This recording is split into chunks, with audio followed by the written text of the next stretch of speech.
اگر عورت چاہے تو گھر کو جنت بھی بنا سکتی ہے اور دوزخ بھی۔ صنف نازک ہونے کے باوجود بھی اللہ تعالیٰ نے عورت کو بہت ساری خوبیوں سے نوازا ہے، مگر ان خوبیوں کے ہونے کے باوجود بھی کچھ عورتیں اپنے غیر اخلاقی رویے سے اچھے بھلے جنت نما گھر کو جہنم کا ٹکڑا بنا دیتی ہیں۔ حضرت حکیم لقمان سے پوچھا گیا کہ وہ کون سی عورتیں ہیں جو دیمک کی طرح رشتوں کو اندر سے کھوکھلا کر دیتی ہیں۔ یہاں دیمک کی مثال کیوں دی گئی ہے؟ اس لیے کہ دیمک لکڑی کو اندر سے کھاتا رہتا ہے، کھا کھا کر اندر سے کھوکھلا کر دیتا ہے۔ اسی طرح پوچھا گیا کہ وہ کون سی عورتیں ہیں جو رشتوں کو اندر سے کھا کھا کر اپنے گناہوں کے ذریعے، اپنی بری عادات کے ذریعے کھا کھا کر اندر سے بالکل کھوکھلا کر دیتی ہیں۔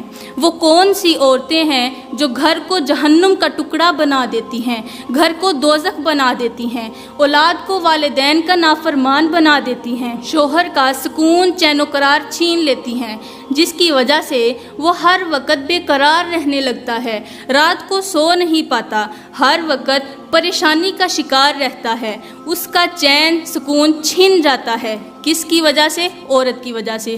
وہ کون سی عورتیں ہیں جو شوہر کا سکون چین و قرار چھین لیتی ہیں، گھر کو دوزخ بنا دیتی ہیں؟ اور کون سی عورتیں ہیں جن کی وجہ سے گھر میں رہنے والا ہر ایک فرد پریشان رہتا ہے؟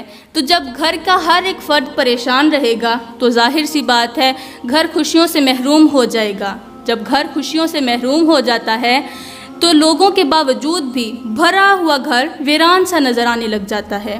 پوچھا گیا وہ کون سی عورتیں ہیں جو گھر کا سکون بے سکونی میں بدل دیتی ہیں، بے قراری میں بدل دیتی ہیں، بے چینیوں میں بدل دیتی ہیں، چین و قرار کو پریشانیوں کی مٹی میں دفن کر دیتی ہیں۔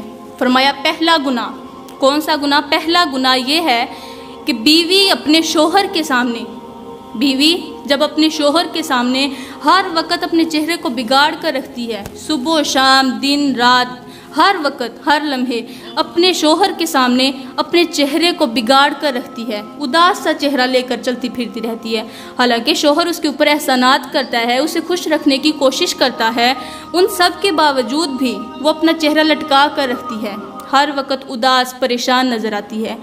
تو ایسی عورت بہت جلد اپنے شوہر کے دل سے نکل جاتی ہے، اور اس عورت سے بڑھ کر کوئی بھی انسان بدقسمت نہیں ہو سکتا کہ جو عورت اپنے شوہر کے دل سے نکل جاتی ہے۔ پوچھا گیا عورت کے لیے سب سے برا وقت کون سا ہے؟ کہا گیا کہ جب عورت کسی چھوٹی یا بڑی وجہ سے اپنے شوہر کے دل سے نکل رہی ہوتی ہے، وہ وقت عورت کی زندگی کا بہت ہی برا وقت ہوتا ہے۔ اور ہاں، شوہر کے سامنے چہرہ بگاڑ کے رکھنے والی عورت کے لیے اللہ تعالیٰ کی طرف سے بھی دنیا میں ایک سزا ملتی ہے۔ وہ سزا کون سی ہے؟ وہ یہ کہ شوہر کے دل سے اللہ تعالیٰ اس عورت کے لیے فکر نکال دیتا ہے اور اس عورت کو اس کے نفس کے حوالے کر دیتا ہے، پھر وہ جو چاہے کرے، شوہر اس کی فکر نہیں کرتا۔ ایک عورت پیر صاحب کے پاس گئی، جا کر کہنے لگی پیر صاحب مجھے ایک تعویذ دے دیں۔ کس چیز کا تعویذ؟ کہ شوہر میرے ساتھ جھگڑا نہ کرے، میرے ساتھ لڑائی نہ کرے، گھر میں سکون آ جائے، بے سکونی چلی جائے، گھر میں سکون آ جائے، وہ مجھے خوش رکھے، میرا غلام بن جائے، میرا نوکر بن جائے، میری خدمت کرتا رہے۔ پیر نے کہا چلو اس طرح کرو، جاؤ ایک گلاس پانی کا لے کر آؤ، میں اس میں کچھ دم کرتا ہوں، وہ پینا انشاءاللہ آپ کے گھر سے لڑائی جھگڑا ختم ہو جائے گا۔ عورت گئی، پانی کا ایک گلاس لے کر آئی۔ جب گلاس پانی کا لے کر آئی تو پیر صاحب نے کیا کیا؟ آنکھیں بند کی، آنکھیں بند کر کے کچھ دم پڑا، منہ میں کچھ دم پڑا، کچھ پڑھا، پڑھ کر پانی کے اوپر پھونک دیا۔ کہا کہ جب تیرا شوہر لڑائی کرنے لگے، وہ عورت کو دیا، وہ پانی جو تھا وہ عورت کو دیا، عورت کو دیتے ہوئے کہا کہ جب تیرا شوہر لڑائی کرنے لگے، جھگڑا کرنے لگے، کچھ کہنے لگے، بولنے لگے، تو جلدی سے یہ پانی اٹھانا، منہ میں ایک گھونٹ بھر کے بیٹھ جانا، منہ بند کر لینا، اور خبردار خیال کرنا کہ ایک قطرہ بھی حلق سے نیچے نہ جائے، ایک قطرہ بھی حلق سے نیچے نہیں جانا چاہیے۔ وہ پانی منہ میں لے کر بیٹھی رہنا، جب تک شوہر بولتا رہے منہ میں لے کر بیٹھی رہنا، جب وہ چپ کر جائے، خاموش ہو جائے تو اس وقت کیا کرنا؟ پانی پی لینا۔ اس عورت نے کیا کیا؟ گھر چلی گئی اور جا کر یہ عمل شروع کر دیا۔ کس کا عمل شروع کیا؟ پیر صاحب نے جو نسخہ دیا ہے اس نے ایسا ہی کیا۔ جب بھی شوہر کچھ لڑائی کرنے لگتا، جھگڑا کرنے لگتا، بولنے لگتا، گالیاں دینے لگتا، چیختا، پکارتا، کچھ بھی کہتا، عورت منہ میں پانی لے کر بیٹھ جاتی، ہر وقت منہ میں پانی لے کر بیٹھی رہتی۔ اب جب شوہر چپ کر جاتا پانی پی لیتی۔ کچھ دن اس نے یہی عمل کیا، چند دنوں کے بعد شوہر راضی ہو گیا، اس پر خوش رہنے لگا۔ اب شوہر نے کیا کیا، اس نے اسے معذرت کی، کہا میں ہی غلط تھا۔ کچھ دنوں بعد سارے جھگڑے ختم، جب بیوی نہیں بولی سارے جھگڑے ختم، لڑائیاں ختم۔ اب شوہر نے کیا کیا، اپنی بیوی سے معذرت کرنے لگا، کہا میں ہی غلط تھا۔ تو اس کا مطلب یہ ہوا کہ اگر دونوں میں سے، میاں بیوی دونوں میں سے، دو فریقوں میں سے، دو جماعتوں میں سے ایک بندہ خاموش ہو جائے، ایک بندہ خاموشی سادھ لے، تو جھگڑا آگے بڑھ ہی نہیں سکتا، لڑائی جھگڑا وہیں پہ ختم ہو جاتا ہے۔ حکیم لقمان نے فرمایا دوسرا گناہ کون سا ہے عورتوں کا، وہ یہ کہ بے حیا رہنا، ہر وقت عورت کا بے حیا رہنا، بے پردہ رہنا، بے پردگی اختیار کرنا۔ رسول کریم صلی اللہ علیہ وآلہ وسلم نے عورتوں سے مخاطب ہوتے ہوئے فرمایا کہ میں نے جہنم میں عورتوں کی تعداد زیادہ دیکھی، عورتوں کو کثیر تعداد میں دیکھا جہنم میں۔ کیوں؟ جب وجہ پوچھی گئی تو رسول کریم صلی اللہ علیہ وآلہ وسلم نے فرمایا کہ شوہر کی ناشکری کی وجہ سے میں نے عورتوں کی تعداد جہنم میں زیادہ دیکھی۔ میری پیاری اسلامی بہنوں، ایک بات یاد رہے کہ جو عورت اپنے شوہر کی غلامی نہیں کرتی تو ایک وقت ایسا آتا ہے کہ اسے ہزاروں کی غلامی کرنی پڑتی ہے۔ کہاں ایک بندہ اور کہاں ہزاروں کی غلامی۔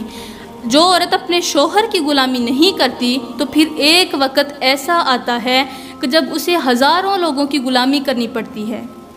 آج اگر کسی عورت سے، بے پردہ عورت سے پوچھا جائے کہ تو پردہ کیوں نہیں کرتی، تو اپنا جسم کیوں نہیں ڈھانپتی، تو چہرے پر حجاب کیوں نہیں کرتی، تو جواب کیا ملتا ہے؟ معاشرے کی وجہ سے، لوگوں کی وجہ سے، رشتہ داروں کی وجہ سے۔ تو اس کا مطلب یہ ہوا کہ اس نے ایک اللہ کی غلامی چھوڑ کر لوگوں کی غلامی شروع کر دی ہے، وہ لوگوں کے غلام بن چکی ہے، لوگوں کی غلامی کرنے لگی ہے۔ تو اسی طرح جو عورت اپنے شوہر کی غلامی نہیں کرتی تو اس کو بعد میں اپنے بڑے بھائی کے ہاں غلامی کرنی پڑتی ہے، اس کے بچوں کی غلامی، اس کی بیوی کی غلامی، اس بھائی کی غلامی نہیں کرے گی، روٹی نہیں ملے گی، اس کے گھر کا جھاڑو پوچھا نہیں کرے گی، روٹی نہیں ملے گی، واش روم صاف نہیں کرے گی، روٹی نہیں ملے گی۔ تو کہاں اس نے ایک شوہر کی غلامی نہیں کی، نافرمانی کی، شوہر کی غلامی نہیں کی، تو اسے ہزاروں کی غلامی کرنی پڑی، بہن بھائیوں کی، اس کے بچوں کی، ان کی بیویوں کی۔ اس دنیا کی زندگی میں ہر ایک انسان کسی نہ کسی قید میں ہے، کوئی بھی آزاد نہیں، ہر کوئی قید میں ہے، کوئی خدا کی قید میں تو کوئی شیطان کی قید میں، کوئی نفس کی قید میں تو کوئی معاشرے کی قید میں۔ اب یہ آپ پر ڈیپینڈ کرتا ہے کہ آپ رحمان کی غلامی کریں یا شیطان کی، حیا کی کریں یا بے حیائی کی۔ حیا کی بات آئی تو یہاں پر مجھے ایک چھوٹا سا واقعہ یاد آ گیا۔ مدینے کی عورتوں میں بحث چھڑی، عورتیں آپس میں بحث کرنے لگیں کہ عورت کا اصلی زیور کیا ہے۔ کسی نے کہا کہ عورت کے ہاتھ خالی نہیں ہونے چاہیے، کسی نے کہا عورت کی ناک خالی نہیں ہونی چاہیے، کسی نے کہا عورت کے کان خالی نہیں ہونے چاہیے، کسی نے کہا عورت کا گلا خالی نہیں ہونا چاہیے، عورت کے گلے میں زیور ہوں وہی اچھا ہے، عورت کے ہاتھوں میں زیور ہونا چاہیے، عورت کی ناک میں، عورت کے کان میں۔ یہی بحث بڑھتی گئی، بات لڑائی جھگڑے تک پہنچی۔ ان میں ایک عورت بیٹھی تھی، اس عورت نے کہا کہ جھگڑتی کیوں ہو، ایسا کرتے ہیں سیدہ فاطمہ الزہرا کے پاس چلے جاتے ہیں۔ تو وہ عورتیں اٹھیں، سیدہ فاطمہ الزہرا کے پاس گئیں، جا کر کہنے لگیں کہ ہم نے ایک سوال کیا تھا کہ عورت کا اصلی زیور کیا ہے، تو یہ کہتی ہے ہاتھ خالی نہیں ہونے چاہیے، یہ کہتی ہے ناک خالی نہیں ہونی چاہیے، یہ کہتی کان خالی نہیں ہونے چاہیے، یہ کہتی گلا خالی نہیں ہونا چاہیے، یہی اصل زیور ہے۔ تو سیدہ فاطمہ الزہرا نے فرمایا نہیں، یہ عورت کا زیور نہیں، بلکہ عورت کا اصل زیور تو حیا ہے، عورت کا اصل زیور حیا ہے، وہ پردے میں نہیں بلکہ اس کی آنکھوں میں بھی ہونا چاہیے۔ عورت کا اصلی زیور حیا ہے جو ہر وقت اس کے پاس ہونا چاہیے۔ عورت حیا میں، پردے میں ہی پیاری لگتی ہے، وہ پردے سے زیادہ کسی چیز میں زیادہ خوبصورت نہیں لگتی۔ تو فرمایا تیسرا گناہ عورت کا بے نمازی ہونا۔ بے نمازی عورت ہر وقت بے سکون رہتی ہے، اس کا گھر پریشانی کی دلدل میں پھنس جاتا ہے، وہ ہر وقت خود بھی پریشان رہتی ہے، گھر والے بھی پریشان رہتے ہیں۔ ایک عورت عالم دین کے پاس گئی، جا کر عرض گزار ہوئی کہ مولانا صاحب میں ایسا کیا کروں کہ میرے بچے فجر کی نماز پڑھنے لگ جائیں۔ میرے بچے فجر کی نماز پڑھنے لگ جائیں تو میں ان کو کیسے اٹھاؤں، وہ اٹھتے ہی نہیں ہیں۔ تو مولانا صاحب نے بڑی پیاری بات کی، کہا کہ اگر تیرے گھر میں آگ لگ جائے تو اپنے بچوں کو کیسے اٹھائے گی؟ کہا میں تو جلدی جلدی اٹھاؤں گی، ان کو بچاؤں گی۔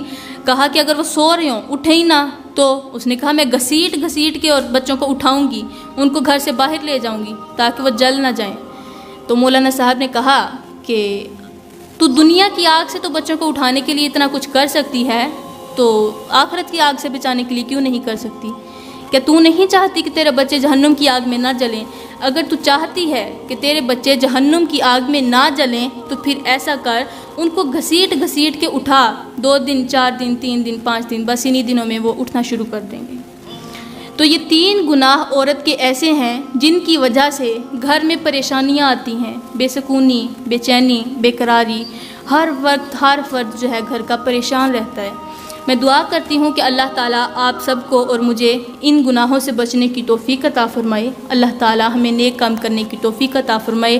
آمین ثم آمین، وما علینا الا البلاغ المبین۔